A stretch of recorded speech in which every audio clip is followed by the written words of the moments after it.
السلام عليكم ورحمة الله. كي دايرين الخوت؟ نتمنى تكونوا بخير وعلى خير ان شاء الله. موعدنا ان شاء الله اليوم مع من واحد 8 السوايع ان شاء الله مع المباراة المغرب مع هولندا. مباراة دابا دخلنا للصح، خروج المغلوب. كنت حطيت واحد البوست، كاين بزاف ديال الناس ما شاء الله كلشي متفائلين، وكاين بالناس بزاف اللي متخايفين يعني مستريسين. شيء طبيعي لان دائما حنا وراء الفريق الوطني ديالو، اي مباراه تكون هذاك شويه لو ستريس. مي الحمد لله حنا تايقين في اللاعبين ديالنا وفي المدرب وفي الاطار كله. نتمنى ان شاء الله نحقق واحد النتيجه مزيانه ان شاء الله، وانا في اعتقادي هذا الماتش هذا هو المفتاح ديال الطريق ان شاء الله. نربحوا هولندا غيحل لنا الطريق ان شاء الله باش نمشيو لابعد النقطه ان شاء الله. تفضل السي بدر الدين. مساء الخير عليكم جميعا. كيف قال يوسف يعني مباراة للتاريخ، وإحنا الآن بصدد كتابة صفحات جديدة في التاريخ بطبيعة الحال.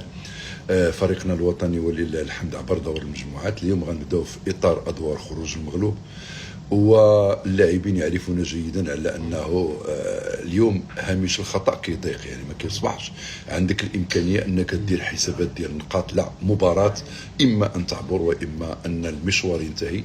فلذلك انا كنعتقد على ان فريقنا الوطني يدرك جيدا على انه عنده من المؤهلات، وهذا هو اللي مهم. عندنا من المؤهلات البشريه، عندنا من المرجعيه التاريخيه، عندنا من الحضور، من الشخصيه، ما يؤهلنا لان نكون يعني في هذه المباراه ما غندخلش مرتاحين. هي مباراه صعبه بكل المقاييس، كتجمع جوج المنتخبات كيقتربوا من بعضهم في اشياء كثيره جدا.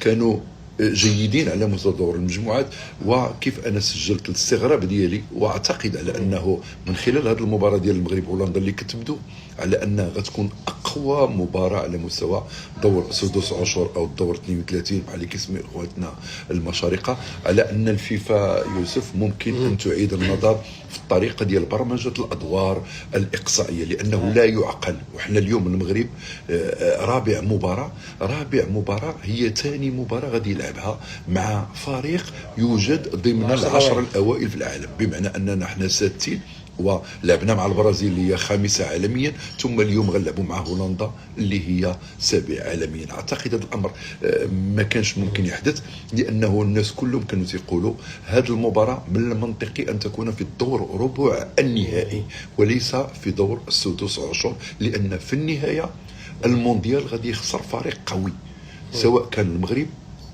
او هولندا، ونتمنى تكون هولندا. فلذلك والتمنيات شكل، توقعات شكل، لكن المباراه غادي تجيب اشياء اخرى. فلذلك ما خصناش نتخلعوا، لانه الاخرين مخلوعين منا، وهذه الحقيقه اللي يمكنني نقولها لكم. وانا يعني اتصفح الندوه الصحفيه ديال رونالد كومان، لا الاولى ولا الثانيه، كيحسب المغرب ابحاث. هو ما غلطش، يعني ما كيبيعش الوهم ولا ما كيبيعش الكلام، هو ينطلق من واحد القناعه ان المنتخب المغربي بالفعل يعتبر اليوم من كبار العالم. ان شاء الله يكون على خير. وموعدنا ان شاء الله في كما قلنا واحد 8 السوايع غادي نكون معكم في الاستوديو ان شاء الله. سي بدر الدين غيكون غدا تحليل الماتش ان شاء الله بعد ما نفوزوا ان شاء الله يا رب. وبزاف الناس كما قلت متخوفين، قال لهم ان شاء الله خليكم تايقين في الامكانيات ديال الفرقه ديالنا في المنتخب ديالنا، وان شاء الله يكون على خير. انا متفائل صراحه. شيء اخر بغيت نقول، نتمنى اليوم ابراهيم يرد علي انا خصوصا ويقدم مباراه كبيره ان شاء الله، ويبين لنا بالله هو راه لاعب كبير ولاعب عنده امكانيات، وفعلا هو لاعب كبير ولاعب اللي نحتاجوه في المباريات الكبيره هنا فين يظهروا اللاعبين الكبار، ويقدم لنا مباراه جماعيه على المستوى الجماعي، على المستوى التكتيكي، على مستوى صناعه الفرص. وانا تنظن اليوم ان شاء الله غادي يكون هو مفتاح الفوز ان شاء الله المنتخب، بالطبع الى جانب كل اللاعبين والعناصر اللي نتمنوا اليوم يكونوا على التركيز ديالهم، خصوصا النواحي الدفاعيه ومنظومتنا الدفاعيه.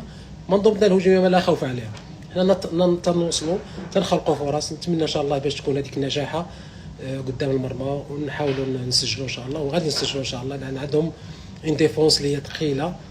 خصوصا فان دايك خص يلعبوا عليه، خص سايباري يلعب عليه، والاطراف كما قلت حكيمي لا يدخل صاب، خنوس وابراهيم يدخلوا العمق اكثر، يخليوا مزراوي اليوم عنده مهمه اول حاجه، لان اغلب الاهداف كتجي من ديمفريس. ديمفريس ديما تيخرج هذاك برومبي اللي هو المهاجم تيلعب على الصحه ديالو والقوه ديالو، هو تيبغي المدافع اللي تيلصق فيه. نتمنى ما يلصقش فيه لا شادي رياض ولا ديوب، لا لعبوا يخليوه، الا مشى تاخر بزاف يخليوه يمشي ويرجع. اش يدير هو؟ تيخرج لوسط التيران تيتبعو وتيعاود يدور وتيمشي بلا فيتاس ديالو، هذاك تيعطيك داون فريس وتيلعبها ليه لاتيرال في العرضيه وتيدخل تيسبق كل شيء وتيمر. صحيح. وبعض المرات ديما يكونوا هما المدافعين يكونوا هما الاولين، ما يخليوش يسبقوهم، ما يسبقوش ان شاء الله يكون على خير. لا وهو كيلعب ايضا هذاك الدور ديال اللي كنسميو في الباسكيت، كيدير داك ليكرون تيجي تيفيكسي الديفونسور، تيعطيه ظهره مع هو قوي. الديفونسور ما خصوش يلصق فيه، ما خصوش يلصق فيه، يعطيه 3 متر 3 متر باش يعاود يديماركا الجهه اخرى.